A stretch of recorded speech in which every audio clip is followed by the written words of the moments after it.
Good evening. सर्वांना नमस्कार. मी मधुरा राजवंशी, प्रगत शिक्षण संस्थेत विश्वस्त शिक्षण समन्वयक आणि इंग्रजीची शिक्षका म्हणून काम करते. प्रगत शिक्षण संवाद आपल्या मुलांसाठी या ऑनलाईन संवाद शृंखलेच्या चौथ्या सत्रात मी आपल्या सगळ्यांचं मनपूर्वक स्वागत करते. प्रगत शिक्षण संस्थेने शिक्षण क्षेत्रात अतिशय भरीव काम करत 40 वर्ष पूर्ण केली. त्यानिमित्ताने आपण ही ऑनलाईन शृंखला आयोजित केलेली आहे. यामध्ये आतापर्यंत शिक्षण आणि पालकत्वाची बदलती उद्दिष्टे, बालशिक्षणाकडे पाहण्याची दृष्टी आणि आपल्या मुलांना वाचक कसं बनवायचं या तीन अतिशय महत्त्वाच्या विषयांवरती सेशन्स झालेली आहेत. आणि आपल्या सगळ्यांचा त्याला अतिशय उत्तम प्रतिसाद सुद्धा मिळालाय. या तिन्ही सत्रांचं रेकॉर्डिंग प्रगत शिक्षण संस्थेच्या यूट्यूब चॅनलवर उपलब्ध आहे. त्याची लिंक मी थोड्या वेळाने चॅट बॉक्समध्ये देईन. आजच्या आपल्या या चौथ्या सत्रात संवाद साधण्यासाठी मुक्ताताई चैतन्य आलेले आहेत. त्या पत्रकार, सायबर आणि समाज माध्यमांच्या अभ्यासक आणि डिजिटल वेलबिंग ट्रेनर आहेत. डिजिटल साक्षरता या सध्याच्या काळातल्या अतिशय महत्त्वाच्या विषयावर त्यांनी मुबलक लेखन केलंय आणि अनेक पॉडकास्टही बनवले आहेत. आतापर्यंत महाराष्ट्रात 30,000हून अधिक लोकांबरोबर त्यांनी या विषयावरती काम केलंय. डिजिटल माध्यम शिक्षण अभ्यासक्रम निर्मिती त्यांनी केलेली आहे आणि अनेक शाळांमध्ये त्याच्या प्रशिक्षणाचं कामही सुरू केलंय. मुक्ताताई, आपलं स्वागत. थँक्यू. आणि प्रगत शिक्षण संवादाच्या वक्त्या म्हणून आपण उपस्थित राहिलात त्याबद्दल आपले आभार. धन्यवाद. मुक्ताताईंशी संवाद सुरू करण्यापूर्वी मी प्रगत शिक्षण संस्थेबद्दल अगदी थोडक्यात सांगते. भाषाशास्त्रज्ञ डॉक्टर मॅक्सिन बर्नसन, ज्यांना अनेक जण मॅक्सिन मावशी म्हणून ओळखतात, त्यांनी 4 दशकांपूर्वी शिक्षण क्षेत्राचा अतिशय मूलभूत विचार करून पश्चिम महाराष्ट्रातल्या फलटण सारख्या छोट्याशा गावात संस्थेची सुरुवात केली. डॉक्टर मंजिरी निमकर 1995 पासून संस्थेशी जोडल्या गेल्या आणि त्यांनी संस्थेच्या कार्याला भक्कम दिशा दिली. दलित वस्तीतील शालाबाह्य मुलांना अनौपचारिकरित्या शिकवण्यास सुरुवात, ते आज कमला निमकर बालभवन सारखी नावाजलेली प्रयोगशाळा आणि शिक्षण विस्तार प्रकल्पाच्या माध्यमातून उत्तम शिक्षण विचारांचा प्रसार आणि शिक्षकांचं प्रशिक्षण असा या संस्थेचा प्रवास राहिलाय. या 40 वर्षाच्या प्रवासात अनेकांची साथ लाभली आणि त्या सर्वांप्रती कृतज्ञता व्यक्त करण्यासाठी आपण ही संवाद शृंखला आयोजित केली आहे. आजचं हे सत्र आणि पुढच्या वर्षभरात आयोजित केलेली उर्वरित 4ही सत्र ही सर्वांसाठी खुली आणि मोफत आहेत. तसेच संस्थेनं शिक्षक प्रशिक्षणासाठी तयार केलेल्या सगळ्या फिल्म्स आणि वेबसाईटवरती असलेलं बरंच साहित्य सगळ्यांना मोफत उपलब्ध आहे. वेबसाईटची लिंक आणि यूट्यूबची लिंक सुद्धा मी चॅटबॉक्समध्ये थोड्या वेळामध्ये देईनच. मदतीचं आव्हान करते आहे. प्रगत शिक्षण संस्थेची कमला निमकर बालभवन ही शाळा विनाअनुदानित आहे. सर्व विद्यार्थ्यांकडून फी घेतली जात नाही. आपली शाळा ही संस्थेची दुसरी एक शाळा आहे जी फलटणच्या वंचित समाजातील मुलांसाठी तिथे बालवाडी चालवली जाते आणि ही बालवाडी संपूर्णपणे मोफत आहे. प्रकल्प निधी आणि हितचिंतकांच्या देणग्या यांच्यावरती आमचं काम सुरू असतं. आपल्या सहकार्याने आम्ही ही शैक्षणिक चळवळ पुढे नेत राहू शकतो. आपण मदत करू इच्छित असाल तर अकाउंट डिटेल्स सत्राच्या शेवटी मी चॅटबॉक्समध्ये देईन किंवा या QR कोडचा आपण फोटो काढू शकता आणि आपली छोट्यात छोटी मदत सुद्धा आमच्यासाठी फार महत्त्वाची आहे. आता आपण अधिक वेळ न घालवता डिजिटल माध्यम शिक्षणाची गरज आणि ते देण्याच्या वाटा या आपल्या आजच्या विषयाकडे वळूयात. आपल्याला सत्र सुरू असताना काही प्रश्न मनात आले तर आपण Q&A किंवा क्वेश्चन अँड आन्सर सेक्शनमध्ये जाऊन तिथे टाईप करू शकता. मी मुक्ताताईंना विनंती करते की त्यांनी त्यांच्या मांडणीला सुरुवात करावी.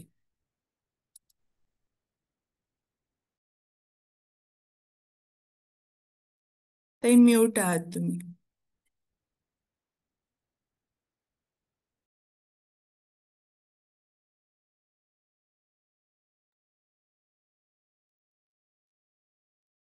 नमस्कार. सर्वप्रथम या शृंखलेमध्ये मला सहभागी करून घेतलं आणि हा अत्यंत महत्त्वाचा विषय ह्या शृंखलेचा भाग करून घेतलात त्याबद्दल मनपूर्वक धन्यवाद.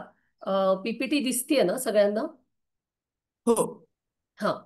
सो डिजिटल आपला जो आजचा विषय आहे की डिजिटल माध्यम शिक्षण आणि त्याची गरज काय आणि ते देण्याच्या पद्धती काय आहेत. तर मुळामध्ये डिजिटल माध्यम शिक्षण म्हणजे काय हे थोडंसं समजून घेऊया. दोन तीन प्रकार त्याच्यामध्ये असतात. एक असतं जे टेक्नॉलॉजिकल शिक्षण आणि दुसरा भाग असतो जे आम्ही ज्याला म्हणतो की माध्यम भान किंवा माध्यम विवेक. ह्या दोन गोष्टी सायमल्टेनियसली आपल्याला जेव्हा आपण डिजिटल माध्यम शिक्षण असा शब्द उच्चारतो किंवा अशी कॉन्सेप्ट संकल्पना समोर आणतो तेव्हा ह्या दोन्ही गोष्टींचा तुम्हाला सायमल्टेनियसली विचार करायला लागतो आणि या दोन्ही मध्ये आपण शिक्षण कसं ह्या दोन्ही संदर्भातलं शिक्षण आपण कसं मुलांना देऊ शकतो ह्याचा विचार करावा लागतो. याच्यामध्ये ऑब्व्हियसली फक्त साधनांमध्ये हल्ली एक मोबाईल एवढ्याच एका साधनाचा विचार आणि वापर किंवा त्याच्याबद्दल बोललं जातं. पण तसं असता कामा नये. माध्यम शिक्षण जेव्हा आपण म्हणतो आणि त्याच्यातला टेक्नॉलॉजिकल भाग जेव्हा आपण म्हणतो तेव्हा सर्व प्रकारच्या वेबसाईट्स त्याच्यात येतात, विविध प्रकारचे ऍप्स त्याच्यात येतात, वेगवेगळ्या प्रकारचे सोशल मीडिया प्लॅटफॉर्म्स त्याच्यात येतात. अनेकदा आपला असा समज असतो की इंस्टाग्राम, फेसबुक हे दोनच सोशल मीडिया प्लॅटफॉर्म्स आहेत. तर मुलांच्या जगात असं नसतं. मुलांच्या जगात बरेच वेगळ्या प्रकारचे प्लॅटफॉर्म्स असतात जिथे मुलं सातत्याने जात असतात. सो हे प्लॅटफॉर्म्स काय आहेत, त्यांचं स्ट्रक्चर काय आहे, त्यांचं डिझाईन कसं आहे, त्याच्याबद्दल मी थोडंसं पुढे बोलीन की डिझाईन बद्दल का बोललं पाहिजे माध्यम शिक्षणामध्ये.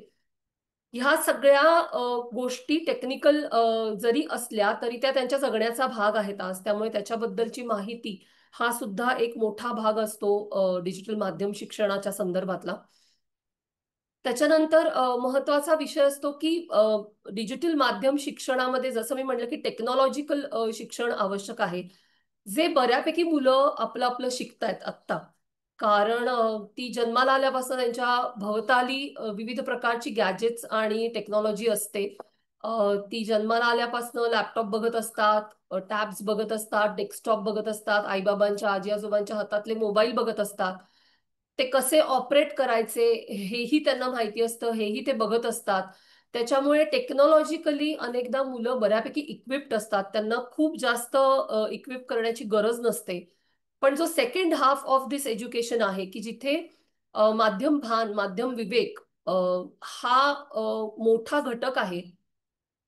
त्या संदर्भात ना मोठ्यांचं जग अवेअर्ड आहे, लहान मुलांचं जग तर अवेअर्ड नाहीच आहे. त्याच्यामध्ये अनेक घटक असतात की त्याचे मी जसं इथे लिहिलेलं आहे की विविध माध्यमांचे आपल्यावरती काय परिणाम होत आहेत, चांगले वाईट. त्या माध्यमांच्या मधून आपण काय पद्धतीने स्वतःचा विकास करू शकतो किंवा आपली अधोगती काय पद्धतीने होऊ शकते याची माहिती असणं. या माध्यमांचे फायदे तोटे आर्थिक सुद्धा आहेत वेगवेगळ्या स्वरूपाचे. आणि सगळ्यात मोठा ह्याच्यातला कन्सर्न जो आता माध्यम शिक्षणाचा अत्यंत महत्वाचा घटक आहे तो म्हणजे डेटा प्रायव्हसी. की माझी सगळी माहिती जर माध्यम आणि त्या माध्यमांच्या मागे असणाऱ्या संस्था, सरकार, वेगवेगळ्या एजन्सीज यांच्याकडे असणार असेल तर मी स्वतःला ह्या सगळ्यामध्ये प्रोटेक्ट कसं करायचं, का करायचं आणि त्या प्रोटेक्शनची गरज आज आणि ह्याच्या पुढच्या काळात आपल्या सगळ्यांना आणि आपल्या मुलांना का आहे हे सगळं समजावून देणं हा डिजिटल माध्यम शिक्षणाचा एक मोठा मला असं वाटतं कॅनव्हस आहे. आणि याच्यातला एकच घटकाचा शिक्षण देऊन कधीच उपयोगाचं होत नाही. कारण तुम्हाला ऍप वापरता येत आहे म्हणजे तांत्रिक शिक्षण तुमच्याकडे आहे. त्या ऍपचे काही ना काहीतरी तुमच्यावरती चांगले वाईट परिणाम होणार आहेत. ते समजून नाही घेतले आणि ते समजून न घेता जर आपण ती ऍप्स वापरत राहिलो तर त्याच्यातनं बरीच मनोसामाजिक कॉम्प्लिकेशन्स तयार होतात. आणि ही सगळीच ऍप्स, हे सगळेच प्लॅटफॉर्म्स जो डेटा तयार करतात तो डेटा बऱ्यापैकी मॅन्युपुलेट केला जातो आपल्याला वेगवेगळ्या पद्धतीने गोष्टी करण्यासाठी. त्यामुळे कुठल्या तरी एका बाजूचं शिक्षण देऊन फक्त उपयोगाचं होत नाही, हे कलेक्टिव्ह शिक्षण द्यायला लागतं. उदाहरण अगदी छोटंसं द्यायचं झालं तर जसं फेसबुक आहे किंवा इंस्टाग्राम आहे फॉर एक्झाम्पल, आपण सगळेजण मला वाटतं आज जिथे इथे असणारी सगळी माणसं ह्या दोन माध्यमांशी त्यातल्या त्यात ओळखीची माध्यमं आहेत. तर फेसबुकचं उदाहरण घेतलं तर फेसबुकचं डिझाईन हा जो विषय आहे ते डिझाईनच मुळामध्ये ऍडिक्टिव्ह आहे किंवा तुम्हाला कंपल्सिव्हली काही गोष्टी करण्यासाठी प्रवृत्त करणारं असं ते मुळात डिझाईन आहे. त्याच्यामुळे जेव्हा डिझाईन हा टेक्निकल जरी भाग असला तर त्या डिझाईनचा तुमच्या मनोसामाजिक वर्तनावरती आणि तुमच्या एकूण मनोविश्वावरती परिणाम होत असतो. त्याच्यामुळे त्या डिझाईनचा विचार करणं आपल्याला आवश्यक आहे. ते आपण ऑप्शनला नाही टाकू शकत आत्ताच्या घडीला. त्यामुळे असं टेक्निकल आणि मनोसामाजिक परिणाम करणारं किंवा डेटा प्रायव्हसीच्या संदर्भातलं असं हे मला असं वाटतं सगळं गुंतागुंतीचं जरी दिसत असलं तरी ह्याच्या शिक्षणाशिवाय आपल्याकडे दुसरा कुठला पर्याय आहे असं मला वाटत नाही. अ, थोडं पुढे जाताना डिजिटल शिक्षणाची गरज का आहे? सॉरी, मागे आलो. हा, डिजिटल शिक्षणाची गरज का आहे असा जर विचार केला तर नॉर्मली आता जे आपल्या आजूबाजूला सगळ्यांकडे दिसतंय तर सगळे शिक्षक आणि पालक मुलांचा स्क्रीन टाइम वाढलाय, मुलांचा स्क्रीन टाइम वाढलाय याच्याविषयी चर्चा करता आहेत. पण मला असं वाटतं की मुद्दे त्याच्या बरेच पुढचे आहेत. स्क्रीन टाइम हा त्याच्यातला एक अतिशय छोटा आणि एका बाजूचा विषय आहे. स्क्रीन टाइम वाढतो आहे हे आपल्याला सगळ्यांना माहिती आहे. कोरोनाचा त्याच्यामध्ये खूप मोठा सहभाग आहे. कारण 2 वर्ष मुलं, दीड पावणे 2 वर्ष मुलं घरात होती आणि त्यांची शाळा, त्यांचं क्लासेस, त्यांचे बर्थडे पार्टीज, त्यांच्या गप्पा सगळं ऑनलाईन स्पेसमध्ये सुरू होतं. आणि 1.5-2 वर्षाचा कालावधी हा फार मोठा असतो एखाद्या माध्यमावरती तुमची डिपेंडन्सी तयार करण्यासाठी. त्यामुळे ह्या कालावधीमध्ये जी डिपेंडन्सी तयार झालेली आहे त्याच्यात त्याला रिव्हर्स मोडमध्ये आणणं, म्हणजे त्याला थोडंसं परत मागच्या दिशेने आपण उलट्या दिशेने प्रवास करून थोडंसं सगळं बॅलन्स्ड करणं ही वाटते तेवढी सोपी प्रोसेस नाही. म्हणजे असं मुलांच्या किंवा मोठ्यांच्या कोणाच्याच बाबतीत घडू शकत नाही की ज्याची सवय तुम्हाला 1-1.5-2 वर्ष आहे ते एका सेकंदात तुमचं बदललं आणि सवयी बदलल्या आणि परत सगळं नॉर्मलाइज झालं. असं कधीही घडत नाही सवयींच्या बाबतीत, कारण सवय ही मेंदूची असते, नंतर ती मनाची असते. त्यामुळे डिजिटल सवयी ज्या कोरोनाच्या काळात आपल्याला लागलेल्या आहेत त्या सवयींमधून रिव्हर्स येण्याची प्रोसेस, मागे येण्याची प्रोसेस ही अतिशय किचकट आणि अतिशय वेळखाऊ आहे हे सगळ्यात पहिले लक्षात घेतलं पाहिजे. ती प्रोसेस कमी करण्यासाठी माध्यम शिक्षण म्हणजे ती प्रोसेस झटपट करण्यासाठी आणि मुलांचा स्क्रीन टाइम व्यवस्थित राहावा, तो अति असू नये ह्याच्याकडे त्यांना नेण्यासाठी माध्यम शिक्षणाचा उपयोग होऊ शकतो. कारण मी ज्या मुलांबरोबर गेली अनेक वर्ष काम करते तिथे मला अनेकदा असं लक्षात आलेलं आहे की मुलांना तुम्ही जितकं अवेअर करता, त्यांना त्याच्यातले धोके सांगता, त्यांना त्याच्यातले रेड अलर्ट सांगता, त्यांना स्क्रीन टाइम वाढण्याचे काय परिणाम होऊ शकतात त्याच्याविषयी सातत्याने जेव्हा तुम्ही बोलता तेव्हा काही ना काही टप्प्यांमध्ये मुलं ह्या सगळ्या गोष्टींचा विचार करायला सुरुवात करतात. ते इम्प्लिमेंट करायला सुरुवात करतील का नाही हे व्यक्तिसापेक्ष आहे, त्या मुलावरती अवलंबून आहे. पण प्रत्येक मूल त्याच्या त्याच्या लेवलला, त्याच्या त्याच्या कपॅसिटीनुसार या सगळ्याचा विचार सुरू करतं जेव्हा हे मुलांना सगळं सांगितलं जातं. म्हणजे अनेक टीनेजर्स मला अनेकदा काम करताना असं म्हणतात की आम्हाला आजवर कोणी हे सांगितलंच नाही, सो आम्हाला माहितीच नव्हतं.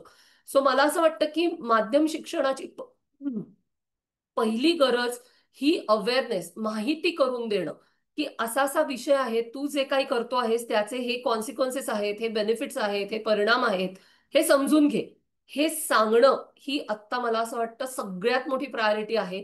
कारण आपण एआयच्या जमान्यामध्ये पाऊल ठेवलेले आहोत आणि त्याचे जे काही परिणाम मुलांमध्ये किंवा त्याचे जे काही एकूण बिहेव्हिअरल पॅटर्न्स मुलांचे बदलताना दिसत आहेत त्याच्याबद्दल बोललं जाणं, त्याच्याबद्दल मुलांना अवेअर केलं जाणं हे अत्यंत गरजेचं आहे आत्ताच्या घडीला.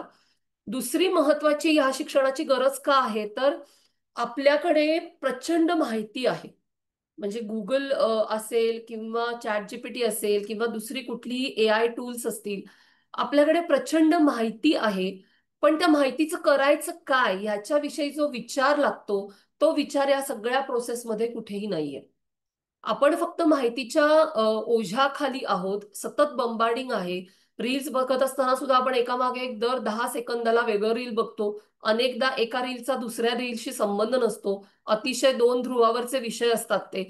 पण तरी आपण एकामागे एक तो सगळा माहितीचा जो काही साठा आहे तो मेंदूवरती लादतो आहोत. पण त्याची मेंदूची प्रोसेसिंग म्हणजे त्या माहितीची प्रोसेसिंग कशी करायची आहे, ती माहिती माझ्या वापराची आहे का नाही, ती माहिती डिस्कार्ड कुठली माहिती याच्यातली करायची, कुठली प्रिझर्व करायची, कुठली माझ्या गरजेची आहे, कुठली प्रायोरिटाईज कुठल्या माहितीचं करायचं आहे, हे आपल्याला आता काहीही करता येत नाहीये. हे ना मोठ्यांना करता येते ना लहानांना करता येते. लहानांना करता येणारच नाही कारण त्यांना हा विषयच माहिती नाहीये. पण मोठ्यांच्या जगाला सुद्धा हे आत्ता विभाग करता येत नाहीयेत. जे समोर येतंय, जे समोर दाखवलं जातंय, ते सगळंच्या सगळं रिसीव्ह करण्याकडे आत्ता सगळ्यांचाच कल आहे. त्यामुळे माहितीच्या साठ्यातून मला नेमकं काय पाहिजे आहे, माझ्या उपयोगाचं काय आहे, अशी माहिती की जी मला मॅनिप्युलेट न करता फक्त फॅक्च्युअल गोष्टी सांगते आहे, ती माहिती कशी निवडायची आहे, हे आत्ता कोणाला करता येत नाहीये. किंवा फार कमी लोक आहेत की ज्यांना हे असं अशी निवड आणि अशी चाळणी लावता येते आहे. त्यामुळे ती चाळणी लावायला शिकवणं ही सुद्धा आत्ताची खूप मोठी गरज आहे. कारण याचं अजून एक महत्वाचं आहे ते म्हणजे आत्ता जर तुम्ही बघितलं डिजिटल स्पेसमध्ये तर फेक न्यूज किंवा फेक इन्फॉर्मेशनची जी इंडस्ट्री आहे ती जवळपास $80 बिलियन पेक्षा जास्त मोठी आहे आणि ती झपाट्याने वाढते आहे. म्हणजे त्याचा जो वाढण्याचा वेग आहे तो अकराळ विक्राळ आहे. सो आपल्यापर्यंत डिजिटल स्पेसमधनं खोटी, अर्धवट, ट्विस्टेड अशी सर्व प्रकारची माहिती येऊन पोचते आहे. बरं, आताच्या घडीला ही माहिती खरी आहे का खोटी आहे हे ठरवणं सुद्धा दिवसेंदिवस अवघड होत जाणार आहे. कारण ही माहिती म्हणजे खोटी माहिती बनवण्यासाठी विविध प्रकारची AI टूल्स वापरली जात आहेत. त्यामुळे आपण जे बघतो आहोत ते खरं आहे का हे कळणं सुद्धा ह्याच्या पुढच्या काळामध्ये फार कठीण जाणार आहे. त्याच्यामुळे माहितीला चाळणी लावण्याची सवय असणं, माहितीला प्रश्न विचारण्याची सवय असणं, ही माहिती खरी आहे का, खोटी आहे का, ऑथेंटिक आहे का, याचा सोर्स कुठून आहे, हे कुठून आलेलं आहे, ते क्रॉस चेक करणं, ह्या सवयी हॅबिट्स मध्ये येणं, म्हणजे हे नॅचरली तुमच्या सवयीचा भाग होणं, रादर दॅन आत्ताच येत आहे की माझ्याकडे काही आलं की मी त्याच्यावरती विश्वास ठेवतो जर ते माझ्या बिलीफ सिस्टीम्सला सपोर्ट करणारं असेल, माझ्या धारणा कल्पना यांना सपोर्ट करणारं जर असेल तर मी त्याच्यावरती लगेच विश्वास ठेवते, मी प्रश्नच विचारत नाही. ही जी आत्ताची परिस्थिती आहे, ह्या परिस्थितीतून अनेक विपरीत गोष्टी आत्ताही घडतात आणि पुढे त्या वाढत जातील.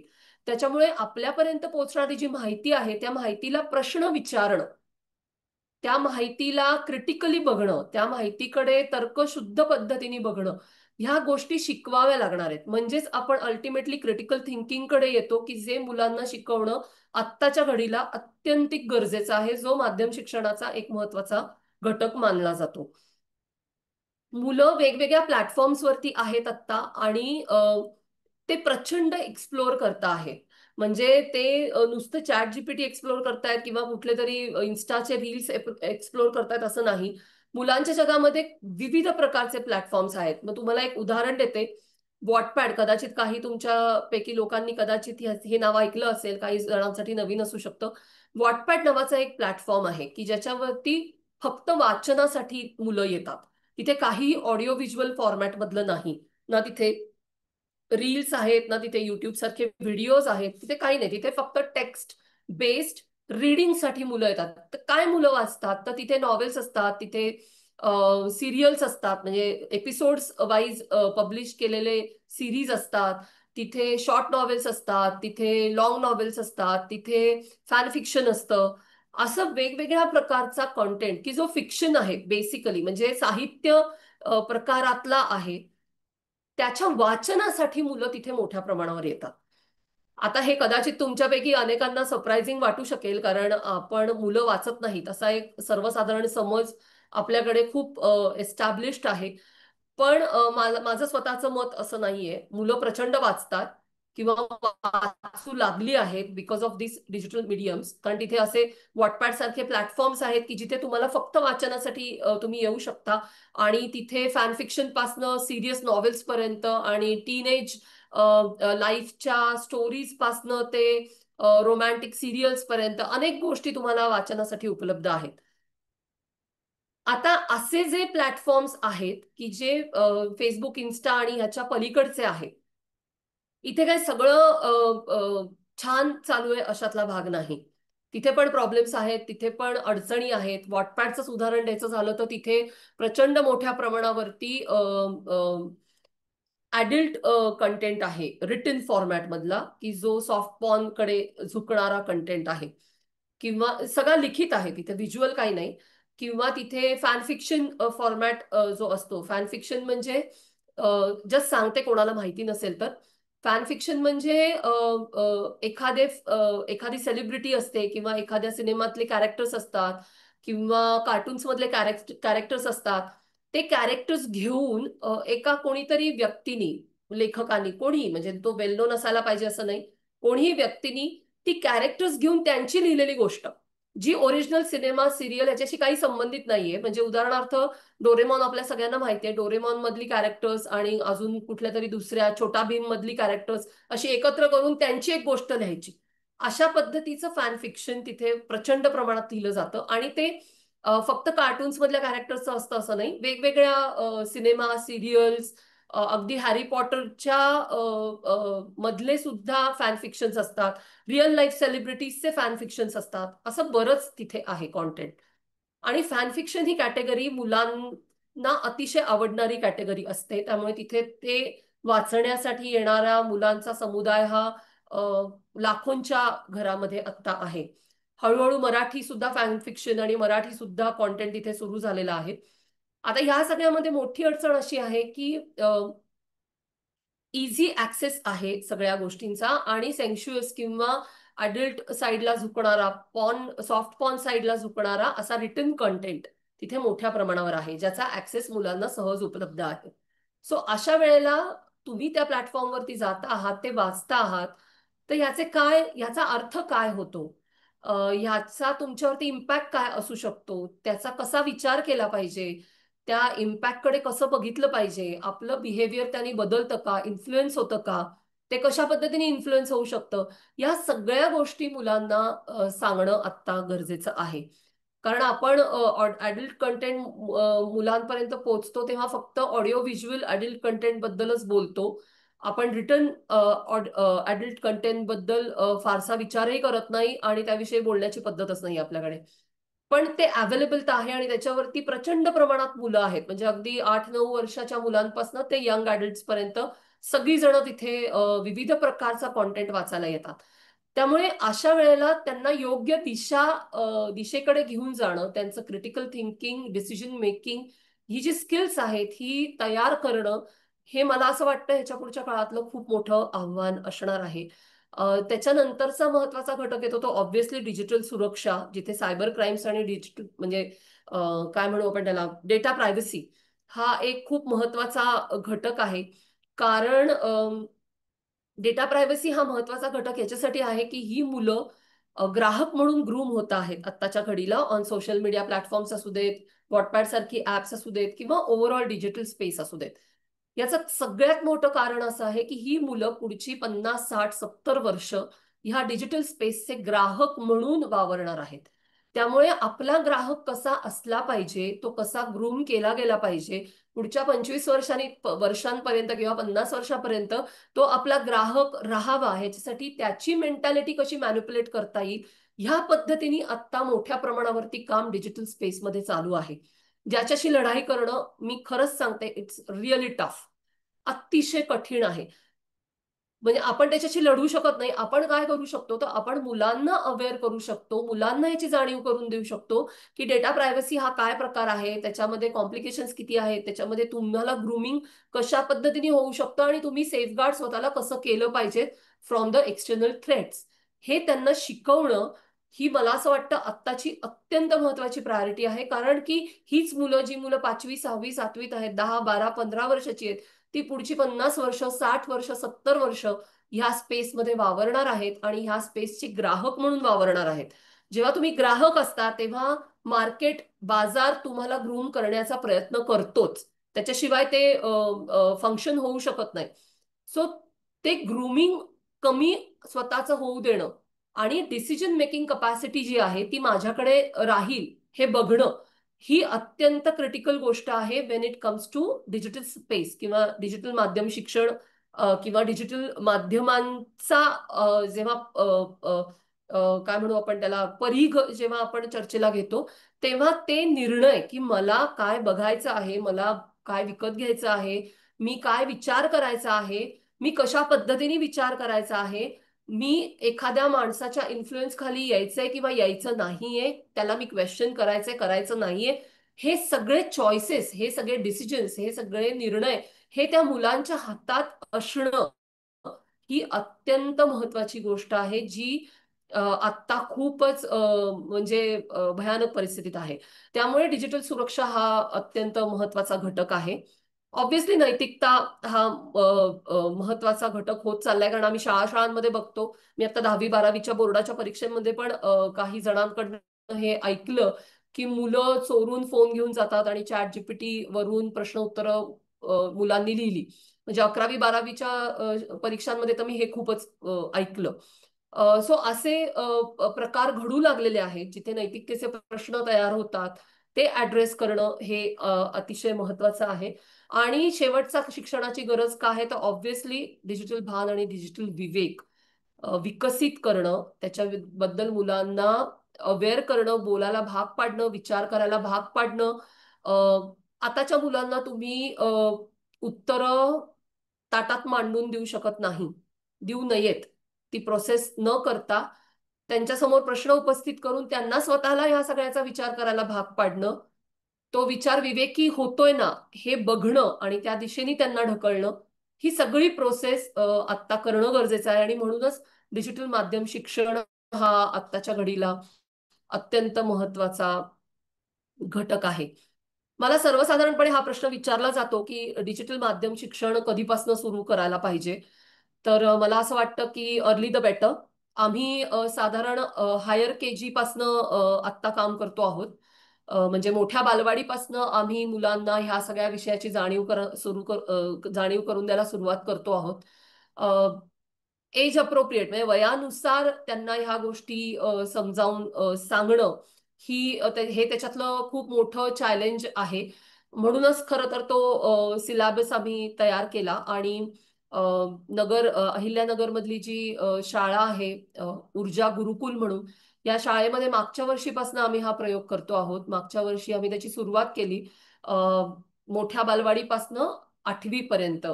ती शाळा तेव्हा 8वी पर्यंत होती, आता 9वी पर्यंत आहे या वर्षीपासनं.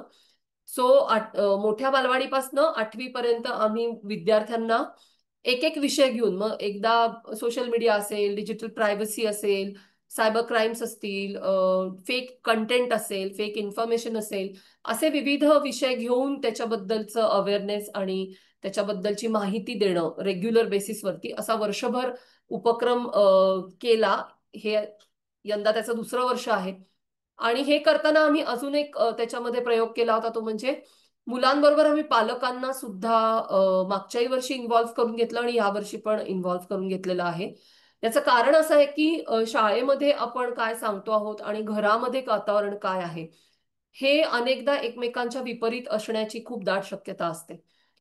म्हणजे आपण शाळेत म्हणतोय की रात्री झोपायच्या आधी 1-2 तास तुम्ही मोबाईल बंद करा, टीव्ही बंद करा आणि शांत घर असलं पाहिजे. निदान तासभर आधी तरी सगळे डिव्हायसेस हे बंद असले पाहिजेत.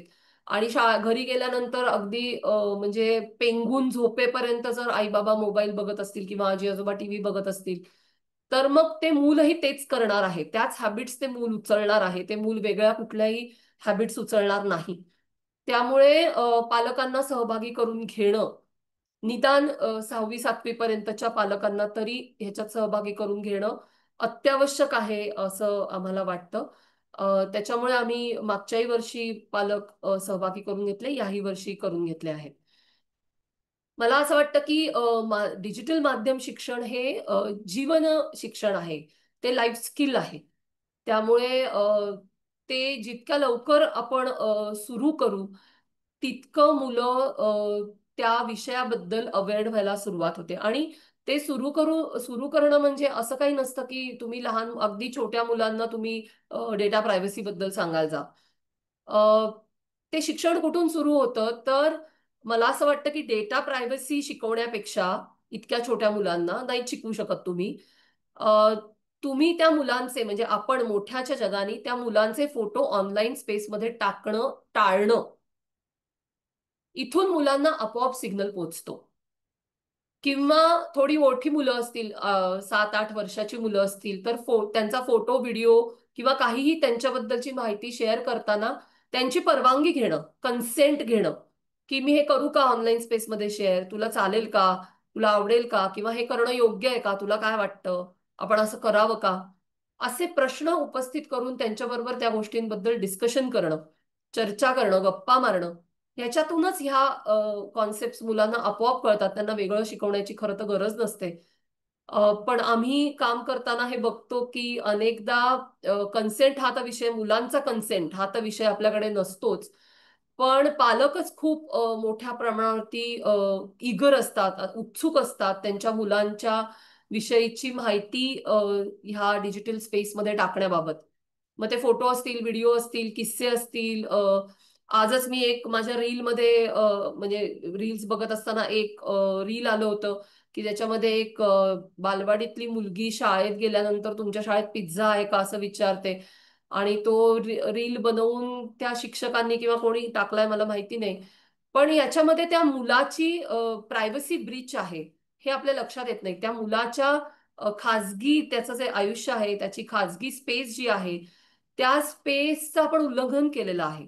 आणि आयुष्यभरासाठी त्या मुलाचा तो व्हिडिओ नेटवरती राहणार आहे आणि तो उद्या 18-19 वर्षाचा झाल्यानंतर सुद्धा, अरे तू शाळेत गेल्यावरती पिझ्झा मागितला होतास ना, अशा पद्धतीने त्याला कदाचित गोष्टींना सामोरं जावं लागू शकतं. यू नेव्हर नो की भविष्यात ह्या सगळ्या कॉन्टेंटकडे लोक, ते मूल स्वतः कशा पद्धतीने बघेल.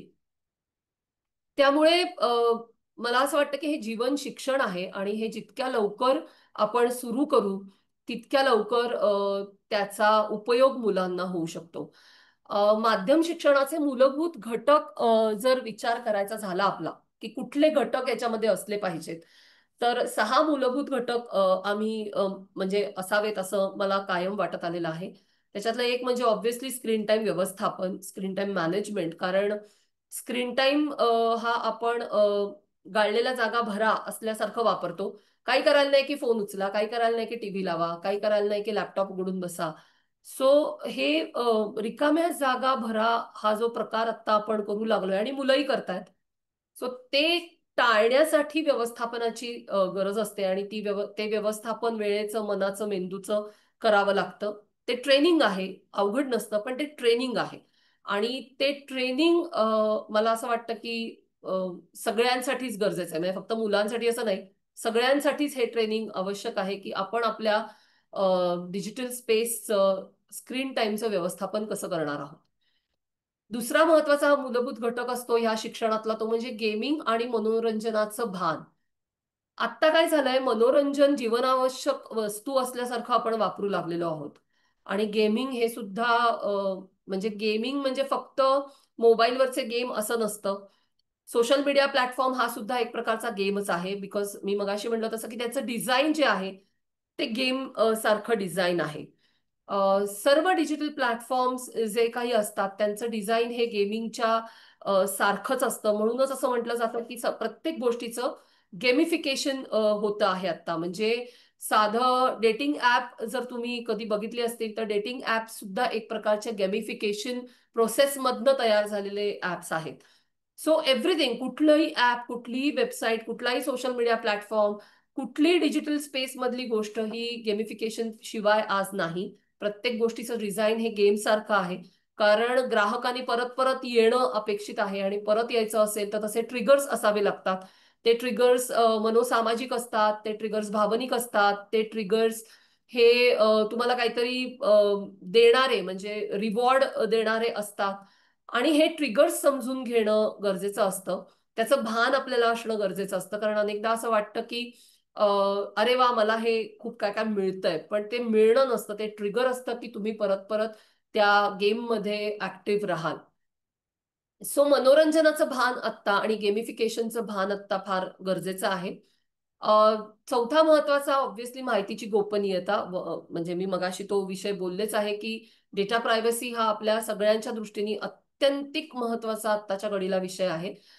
सायबर गुन्हे आणि सुरक्षा यांची माहिती मुलांना असणं खूप आवश्यक आहे. कारण अनेकदा मुलं विक्टिम पण असतात आणि मुलं गुन्हे करतात सुद्धा.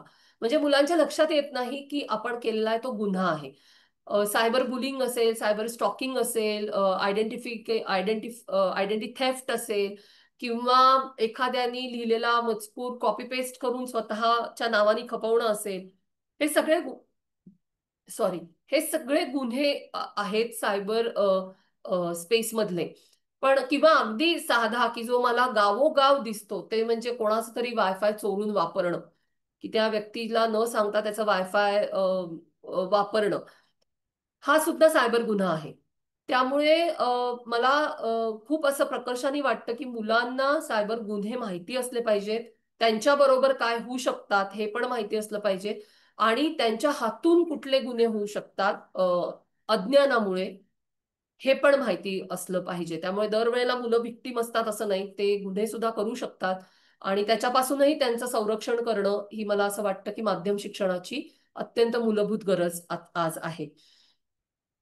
मला असं वाटतं की जसे आपण खऱ्या आयुष्यामध्ये म्हणजे रिअल स्पेसमध्ये जसे आपण काही नियम नीतिमत्ता वा सांभाळतो, रस्त्यावर न जाताना सुद्धा आपण काही नियम असावेत याच्यासाठी यंत्रणा तयार केलेल्या आहेत. काही शिस्त आपण सांभाळणं अपेक्षित आहे. आपण सांभाळतो का नाही हा वेगळा मुद्दा आहे, पण तशी शिस्त आपण सांभाळणं अपेक्षित आहे. तशी शिस्त, तशी नैतिकता, तसा वागण्यातला संयम, ही या गोष्टी ऑनलाईन स्पेसमध्ये पण करणं गरजेचं असतं. बरेचदा काय होतं की ह्या ब्लॅक स्क्रीनच्या समोर आपल्याला असं वाटतं की काही कसंही वागलं तरी चालेल आणि नोबडी केअर्स.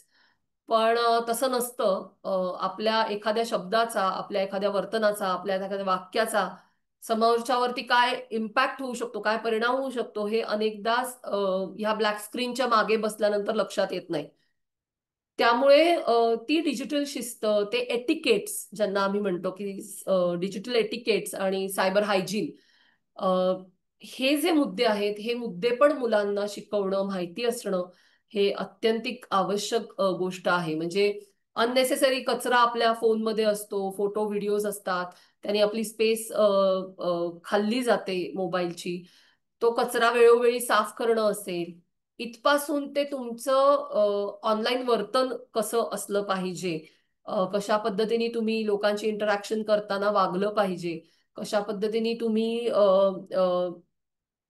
जे समोर येणारे ट्रिगर्स आहेत सातत्याने, मग ते गेमिंग मधले असतील, शॉपिंग प्लॅटफॉर्मवरचे असतील, सोशल मीडियावरचे असतील, त्या ते ट्रिगर्स कसे हाताळले पाहिजेत, त्यांना सरेंडर न होता किंवा त्यांना त्यांच्या त्या भुलवण्याला भरी न पडता अ, तो जो इम्पल्स आहे तो कंट्रोल करायला कसं शिकलं पाहिजे, या सगळ्या गोष्टी शिस्तीमध्ये येतात. या सगळ्या गोष्टी अ, मला असं वाटतं की त्या डिजिटल एटिकेट्स हायजीन मध्ये येतात.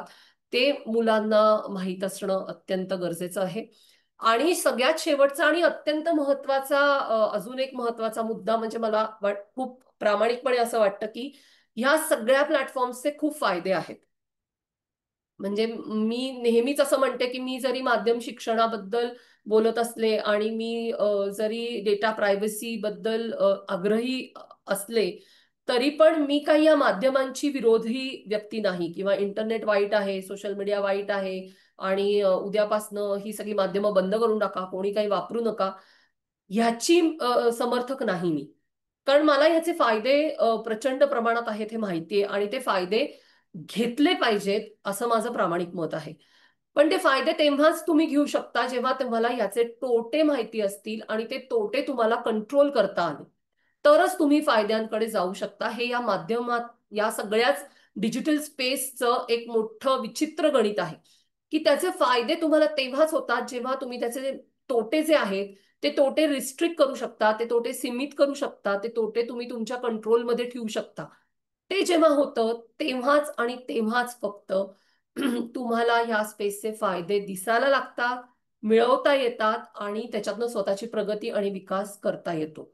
त्यामुळे सकारात्मक वापर कसा केला पाहिजे याच्याविषयी बोललं जाणं हे अतिशय गरजेचं आहे. हे काही फायदे आहेत जे मी मगाशीच सांगितले, त्याला एक्सटेन्शन आहे फक्त.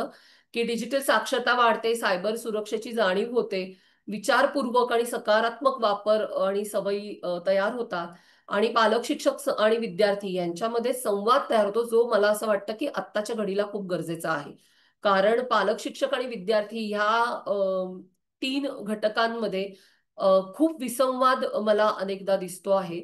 अ, कारण डिजिटल स्पेस बरोबर वाढणारी एक पिढी आहे आणि डिजिटल स्पेस शिवाय वाढलेली एक पिढी आहे. त्यामुळे ह्या दोन पिढींच्या वाढीमध्येच मूलभूत फरक आहेत. ते फरक ऍड्रेस करून एक ब्रिज जर बांधला गेला तर मला असं वाटतं की ह्या दोन्ही पिढ्यांमधल्या माणसांना एकमेकांशी कनेक्ट होणं, एकमेकांचे प्रश्न समजून घेणं आणि त्याच्यातनं सोल्युशन्स काढून पुढे जाणं अधिक सोपं, सुकर आणि सुसह्य होईल. आता आमच्याकडे ज्या केसेस येतात त्याच्यामध्ये मी बघते घराघरामध्ये पालक आणि मुलं यांच्यामध्ये मोबाईलवरनं वाद आहेत, मोबाईलवरनं डिसअग्रीमेंट्स आहेत, भांडणं आहेत, टोकाचे मतभेद आहेत. कारण तो जो गॅप आहे दोन पिढ्यांमधला, तो डिजिटल गॅप आहे. एक पिढी अशी आहे की जी कदाचित फोन शिवाय वाढली आहे किंवा साध्या फोन बरोबर वाढली आणि मग तरुण झाल्यानंतर मोबाईल त्यांच्या हातात आलेले आहेत. आणि एक पिढी अशी आहे की जी जन्माला आल्यापासून मोबाईल बघते आहे, जन्माला आल्यापासून स्मार्ट टीव्ही बघते आहे, जन्माला आल्यापासून आई वडिलांच्या हातामध्ये स्मार्ट वॉचेस बघते आहे. त्यामुळे डिजिटल स्पेसकडे बघण्याची दृष्टी ही डिजिटल स्पेस बरोबर न वाढलेली पिढी आणि वाढलेली पिढी यांच्यात म्हणजे ह्यांच्या दृष्टिकोनात हा मूलभूत फरक असणारच आहे. तो गृहीत धरून जर आपण ह्या संवाद साधण्याचा प्रयत्न केला किंवा त्याचे पूल बांधले तर मला असं वाटतं की आता जो प्रचंड विसंवाद आम्ही बघतो आहोत तो विसंवाद कमी करण्याचा साठी माध्यम शिक्षणाचा उपयोग आपल्या सगळ्यांना होऊ शकतो आणि तो करून घेतला पाहिजे. मला असं वाटतं की एकच मिनिट हा हा पण एक मला खूप प्रश्न अनेकदा विचारला जातो जो मला आज खूप महत्वाचा वाटला ऍड्रेस करण्याच्या दृष्टीने की माध्यम शिक्षण कोण देऊ शकतं. बरेच लोकांना असं वाटतं की मी माध्यम शिक्षण देऊ शकतो किंवा मला टेक्नॉलॉजी माहिती आहे तर मी ते करू शकतो काम. तर मला असं वाटतं की जरी आपल्याला टेक्नॉलॉजी माहिती असली तरी सुद्धा अ, माध्यम शिक्षण देणं ही एक वेगळी प्रोसेस आहे आणि त्याचं थोडंसं ट्रेनिंग असणं गरजेचं आहे. कारण मुलं खूप अपडेट असतात. मुलांच्या जगाला टेक्नॉलॉजी बद्दल आणि त्या स्पेस बद्दल आपल्यापेक्षा खूप जास्त माहिती असतं. काही वेळेला 50-60% अधिक जास्त माहिती असतं. अशा वेळेला आपण इक्विप्ड असणं to deal with all their questions आणि आपले बिलीव्स, आपल्या आपल्या धारणा, आपल्या कल्पना अ, नैतिकतेच्या असतील, मूल्यांच्या असतील, ह्या सगळ्या कल्पना, धारणा एका बाजूला आणि मुलं जे काही बोलता आहेत ते समजून घेणं एका बाजूला ही थोडीशी तारेवरची कसरत असते ऍज अ ट्रेनर. आणि ते थोडंसं प्रशिक्षण मला असं वाटतं की ज्या लोकांना माध्यम शिक्षण देण्यामध्ये इंटरेस्ट आहे त्या लोकांनी थोडंसं या संदर्भात प्रशिक्षित होणं आवश्यक आहे. कारण त्या प्रशिक्षणाशिवाय जर तुम्ही माध्यम शिक्षण देण्याचा प्रयत्न करायला गेला तर अनेक एरर्स राहू शकतात. हे एरर्स कशा पद्धतीचे असतात तर आता मी उदाहरण मगाशी म्हटलं तसं की सर्व प्लॅटफॉर्म्स हे एक डिझाईन आहेत. आता हे मुलांना समजावून सांगताना मुळात आपल्याला हे माहिती असलं पाहिजे की हे प्लॅटफॉर्म्स डिझाईन आहेत म्हणजे काय आहेत, ऍडिक्शन का तयार होतं, डिपेंडन्सी का तयार होते, मुलं पुन्हा पुन्हा त्या प्लॅटफॉर्मवरती जाण्यासाठी का धडपडत असतात, त्याच्या मागची मानसिकता काय तयार होते, ह्या गोष्टी आपल्याला माहिती असणं गरजेचं असतं. नुसतं तुम्ही वापरू नका, किती वापरता, ह्यानी तुमचे डोळे खराब होतील, ह्यानी तुमचे कान खराब होतील, ह्यानी तुम्हाला तुमची झोप झाली नाही तर अमुक होईल ढमुक होईल, हे सगळं महत्वाचं आहेच. पण त्याच्या पलीकडे गेलेल्या आहेत आज गोष्टी आणि त्या सांगणं, त्यांना समजेल अशा भाषेमध्ये सांगणं, त्याच्यासाठी पूरक उदाहरणं जी त्यांच्या वयाची आहेत, जी त्यांच्या भवतालाशी संबंधित आहेत, अशी उदाहरणं देऊन त्यांना तो विषय समजावून सांगणं, ह्याच्यासाठी थोडंसं ट्रेनिंग आवश्यक आहे असं मला वाटतं.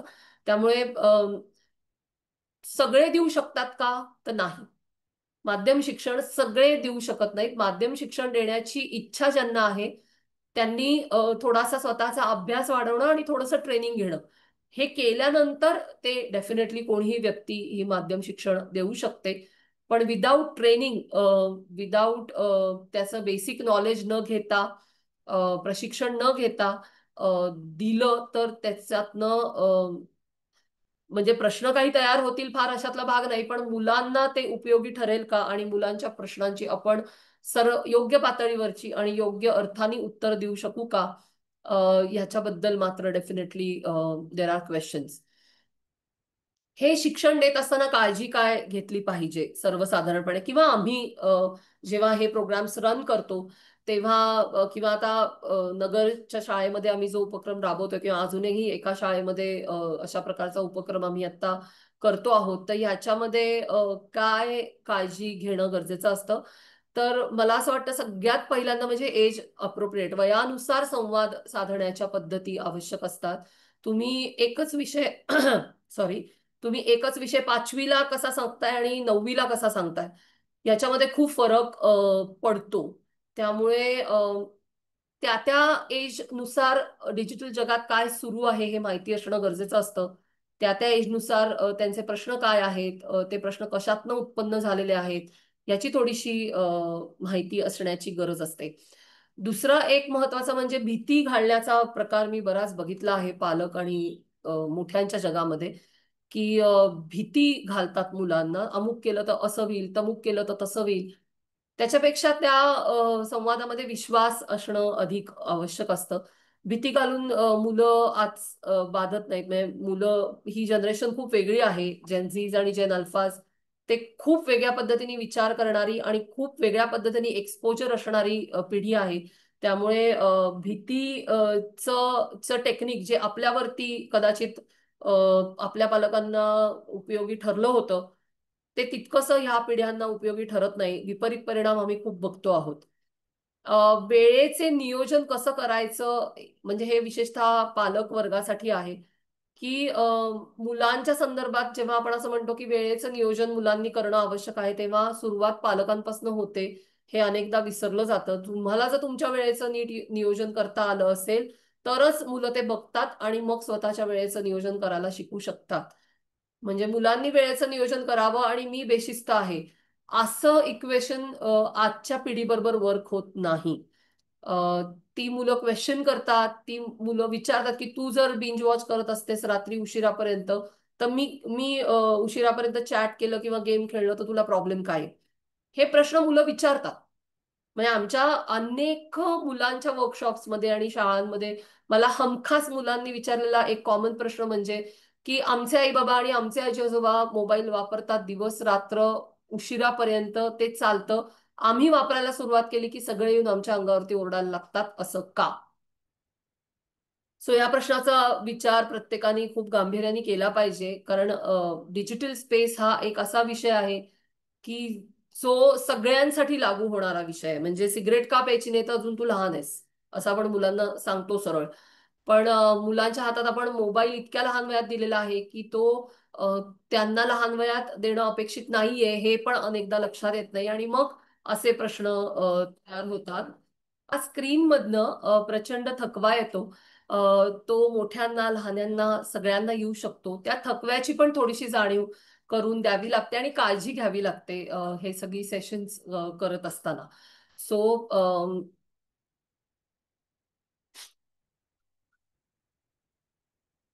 भूमिका काय असली पाहिजे असं जेव्हा आपण विचार करतो, की पालकांची असेल, शिक्षकांची असेल किंवा मोठ्यांच्या जगाची असेल, तर मला असं वाटतं की भूमिका काय असावी याचा जेव्हा विचार केला जातो तेव्हा आपण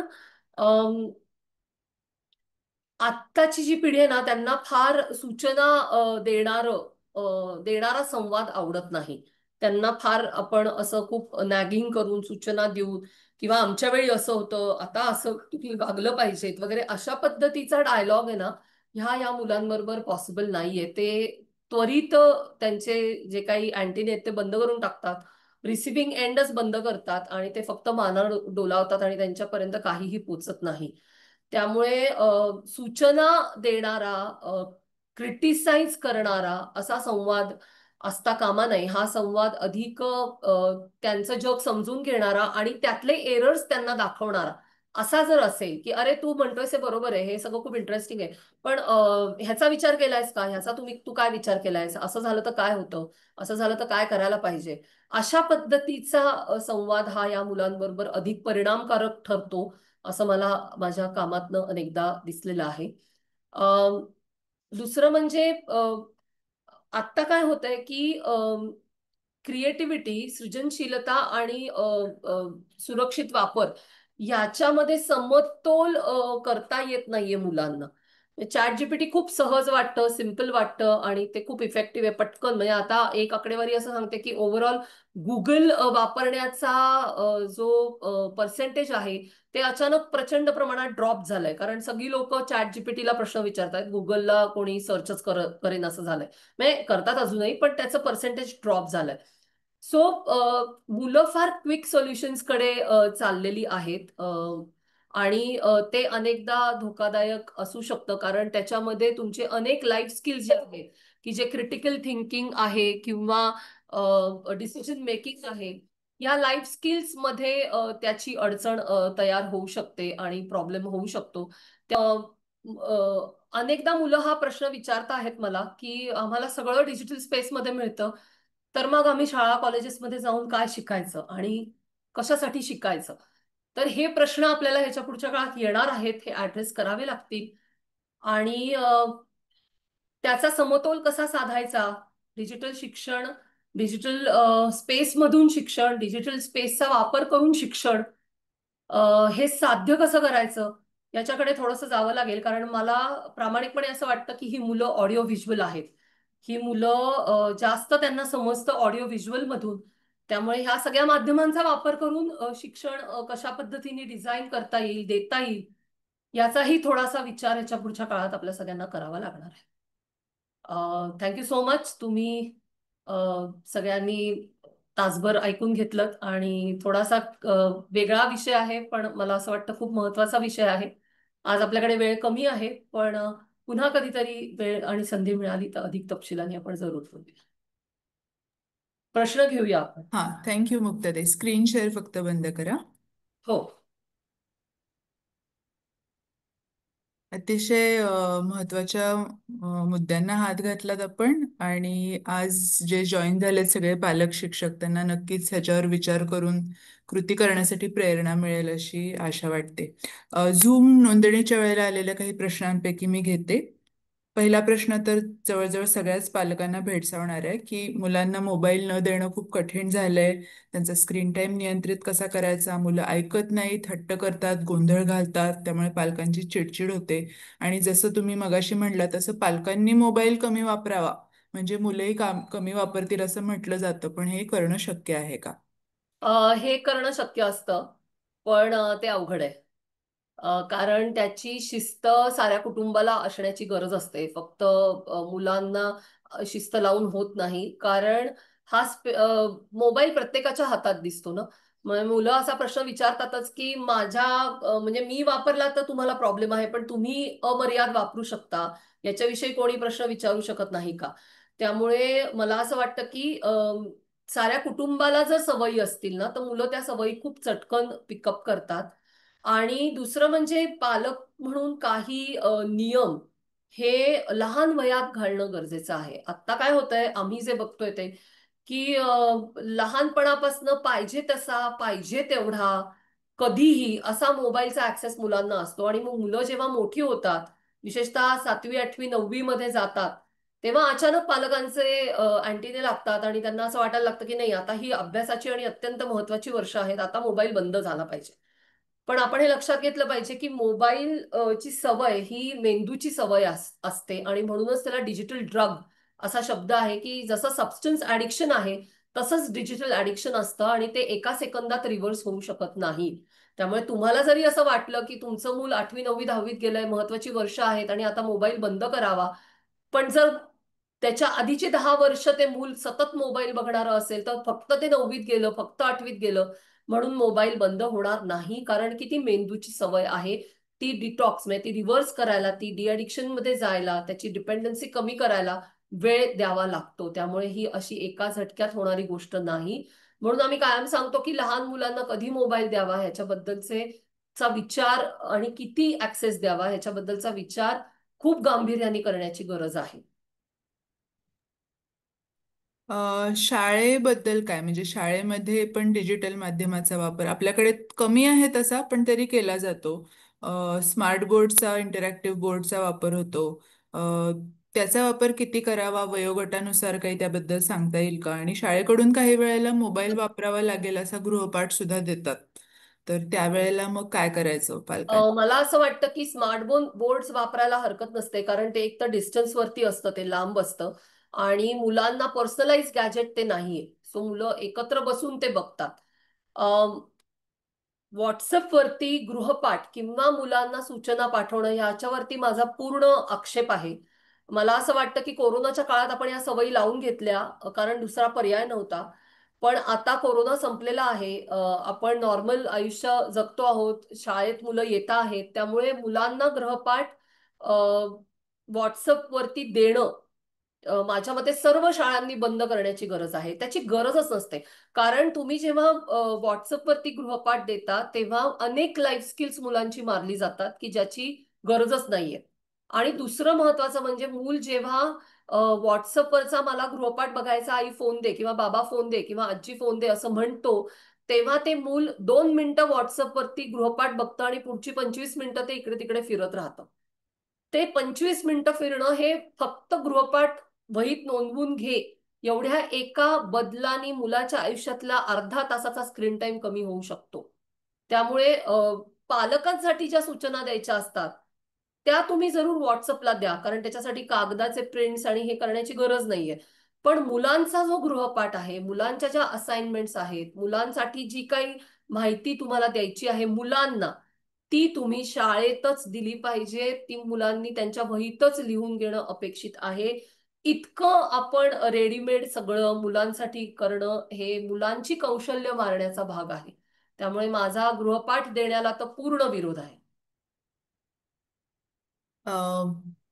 तुम्ही प्रशिक्षण घेण्याची गरज आहे असं म्हटलात हो. म्हणजे हा लोकांकडनं आला नाहीये हा मला पडलेला प्रश्न आहे. हो. पण आता आम्ही सगळेजण काही ते प्रशिक्षण कसं घेऊ शकतील हा एक प्रश्न आहे. तर मुख्य एक मुद्दा हल्लीच्या वातावरणात खूप गरजेचा बनलाय म्हणजे अ, माहितीच्या प्रचंड महासागरातून ज्ञान कसं मिळवायचं आणि फेक गोष्टींपासून दूर कसं राहायचं. तर हे पूर्णपणे प्रशिक्षण न घेता आम्ही सगळे जे मुलांशी संबंधित लोक आहोत पालक शिक्षक हे कुठून हे शोधून काढू शकतील आणि अशा छोट्या गोष्टींची माहिती आम्ही प्रशिक्षण न घेता मुलांना देऊ शकतो का आणि हे प्रशिक्षण घेण्याचे तुम्ही जे म्हणताय त्याचे काय मार्ग आहेत त्याच्याबद्दल अ, मला जाणून घ्यायला तुम्ही लागेल. करू शकता डेफिनेटली. प्रशिक्षणाचे दोन मार्ग असतात. एक म्हणजे स्वशिक्षण, की मी प्रोएक्टिव्ह होणं, मी गुगलवरती जाऊन किंवा इतर ठिकाणी जाऊन शोधणं की फेक न्यूज कशी आयडेंटिफाय करायची. हे तुम्हाला सहज ऑनलाईन स्पेसमध्ये सापडू शकतं. लगेच नाही सापडणार, 4 गोष्टी शोधाव्या लागतील. पण ते शोधता येऊ शकतं. सो एक टप्पा आहे की जो म्हणजे सेल्फ स्टडीज ज्याला आपण म्हणतो स्व शिक्षणाचा आहे, की जिथे आपणच प्रोएक्टिव्ह होऊन अनेक विविध गोष्टी शोधत जाणं आणि त्याच्याबद्दल समजून घेणं, माहिती घेणं. किंवा दुसरा पर्याय म्हणजे आम्ही अशा कार्यशाळा घेतो की जिथे आम्ही पालक शिक्षक किंवा ज्यांना कोणाला डिजिटल माध्यम शिक्षणामध्ये प्रशिक्षण देण्याची इच्छा आहे, ट्रेनर होण्याची इच्छा आहे, त्यांना आम्ही 2 दिवसाच्या 1 दिवसाच्या अशा कार्यशाळा घेऊन ट्रेन करतो. बेसिक ट्रेनिंग देतो आणि मग नंतर फॉलोअप ट्रेनिंग्स असतात आमची, की त्याच्यामध्ये तुम्हाला काही प्रश्न आला तर आम्हाला विचारा, आम्ही तुम्हाला त्याची माहिती देतो, सो दॅट तुम्ही अॅक्युरेट माहिती पुढे तुम्ही देऊ शकाल. तर अशा प्रशिक्षणाचा भाग तुम्ही होऊ शकता किंवा तुम्ही सेल्फ लर्निंग करू शकता. एक तिसरा पर्यायावरती मी आत्ता काम करते, पण ते अजून जाहीर केलेलं नाही कारण त्याचं काम पूर्ण झालेलं नाहीये. अ, ह्या प्रशिक्षणासाठीचा एक ऑनलाईन कोर्स सारखा एक काय मटेरियल आत्ता आम्ही तयार करण्याच्या प्रोसेसमध्ये आहोत आणि जे ऍक्सेसिबल असेल कोणालाही. अर्थात ते ऑनलाईन असणार, कारण पुन्हा ऑफलाईन घ्यायचं म्हटलं तर स्थळ, काळ, वेळ, भौगोलिक अडचणी अशा अनेक गोष्टी येतात मध्ये. सो ते जे ट्रेनिंग आहे ते आम्ही ऑनलाईन स्पेसमध्ये उपलब्ध करून देण्याचा आता प्रयत्न करतो आहोत. त्याच्यासाठीचं काम सध्या चालू आहे की कोणालाही ते ट्रेनिंग घेऊन आपल्या आपल्या स्पेसेसमध्ये काम करता आलं पाहिजे. आपल्या आपल्या गावामध्ये असेल, शाळेमध्ये असेल, कुठे तुम्ही दुसरीकडे कॉलेज असेल किंवा कुठल्याही दुसऱ्या घटकांबरोबर काम करत असाल तर तिथे तुम्हाला ते ट्रेनिंग करून तुम्हाला जर पुढे ते काम नेता आलं तर त्यांनी ते काम न्यावं, ह्याच्यासाठीचा आता प्रयत्न आम्ही करतो आहोत. आणि मग ते मल्टी लेयर्ड आहे, म्हणजे एक ऑनलाईन असणार आहे, मग त्याच्यामध्ये असं आता स्ट्रक्चर आहे की काही सेशन्स ऑनलाईन असतील, काही सेशन्स 1 to 1 म्हणजे प्रत्यक्ष मीटिंग मध्ये होतील, आणि काही सेशन्स साठीची ज्याला आपण म्हणतो टेक्स्टबुक ओरिएंटेड, की त्याचं रिटर्न मटेरियल असेल, ते मटेरियल प्रोव्हाइड केलं जाईल ज्याच्या बेस्डवरती तुम्ही पुढे जाऊन ट्रेनिंग घेऊ शकता. अशा स्ट्रक्चरवरती आता आम्ही काम करतो आहोत, आणि माझ्या अंदाजाने थोड्या 1-4-6 महिन्यामध्ये ते स्ट्रक्चर आम्हाला लोकांना खूप प्रोव्हाइड करता येईल. हो, चांगलं होईल. हे खूप महत्वाचं काम आहे. अ, एक शेवटचा नेहमी प्रश्न असतो की ह्याच्याबद्दलच्या जास्तीच्या अभ्यासासाठी काय करता येईल. तर तुम्ही मला काही लिंक्स वगैरे दिल्या होत्या, हो. मी सगळ्या चॅटबॉक्समध्ये टाकल्या आहेत. मुक्ताताईंची 2 पुस्तकांची तिथे पुस्तकं मागवू शकता तुम्ही. आणि खूप उत्तम पॉडकास्ट आहेत, त्याच्या सुद्धा सगळ्या लिंक्स दिलेल्या आहेत. मला वाटते आपण आता थांबू शकतो. थँक्यू हो. मुक्ताताई. खूप येस. वेगवान आणि आणि महत्वाचा विषय होता. म्हणजे इतका ह्याच्याबद्दल सखोल विचार केला जात नाही. त्यामुळे ते एक आता डोक्यामध्ये सुरू झालंय. म्हणजे आम्ही सुद्धा संस्था म्हणून मुलांचे फोटो आणि मुलांचे व्हिडिओ वगैरे फेसबुक वगैरे वरती शेअर करतच असतो. त्याला ब्लर करावेत असं म्हटलं जातं, पण मग असं वाटतं की त्याच्यातली सगळी मजाच जाईल मग. गेली तरी चालेल. हा. कारण ते मुलांचं डिजिटल फुटप्रिंट असतं आणि ते बरोबर. तयार करणं ही आपलं काम नाही. बरोबर आहे. आणि तुम्ही कोणाला जसं 20 तारखेच्या सेशनला यायचं असेल तर जरूर रजिस्टर करा. हो, मी कारण लिंक हे सगळेच पाठवते, पुन्हा पाठवते. बरोबर. म्हणजे सायबर पालक सिक्युरिटी. सुद्धा तुम्ही खूप प्लॅटफॉर्म्स वरती बोलत असता की मुलांचे मार्कशीट्स 10वी 12वीच्या रिझल्ट नंतर विशेषतः व्हॉट्सअप हो, वरती नाहीच टाकले पाहिजे. भरभर भारांभर येतात. हो, बरोबर. चालेल. मी आता पुढच्या सेशन बद्दल फक्त लोकांना माहिती देते आणि मग आपण थांबूया.